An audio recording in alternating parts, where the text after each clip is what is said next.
everybody, Chris Bumbray here again with another JoBlo.com video review. This time we're taking a look at Ridley Scott's much anticipated retelling of the Ten Commandments, Exodus, Gods and Kings.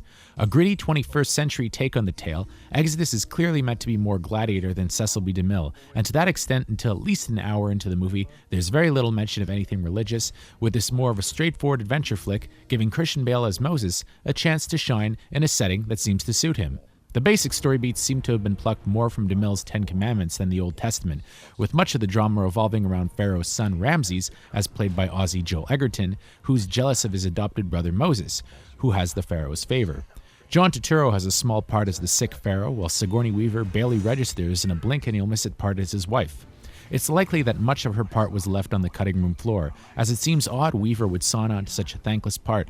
Bale and Edgerton hit all the right notes, with Edgerton managing to maintain sympathy throughout despite playing the eventual villain.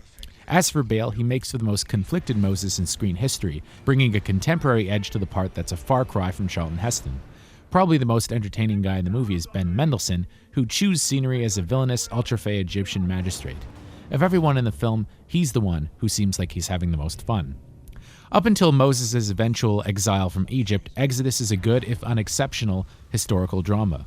Once the religious part of the movie starts to take hold, it becomes problematic.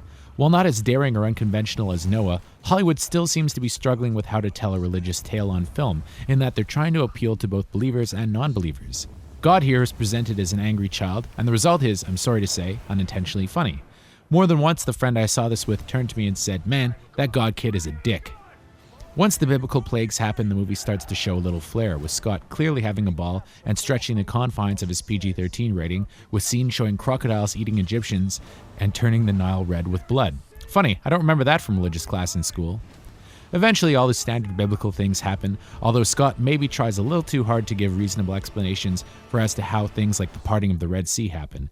It almost feels like Scott was trying to keep the idea of God being involved deliberately ambiguous, but the wildly supernatural plague scenes seem to undo this. Running about 2.5 hours, Exodus is shorter than the Ten Commandments, but still a tad draggy, especially once Moses gets back from Egypt. As usual with Ridley Scott, Exodus is extremely well crafted, with gorgeous cinematography, an excellent score by Alberto Iglesias, and better than average 3D effects. Still, it doesn't feel like a movie that was made out of passion. It's a solid professional job, but there's no magic. In this regard, I probably prefer Noah, which, for all of its flaws, was the work of a passionate director. Exodus is fine, with Bale and Edgerton both doing fine work, but it's definitely not an Oscar-caliber film, but more or less something on par with Ridley Scott's last big epic, Robin Hood. It's fine, but not much more than that. This one gets a middling 6 on 10. For JoBlo.com, I'm Chris Bumbray.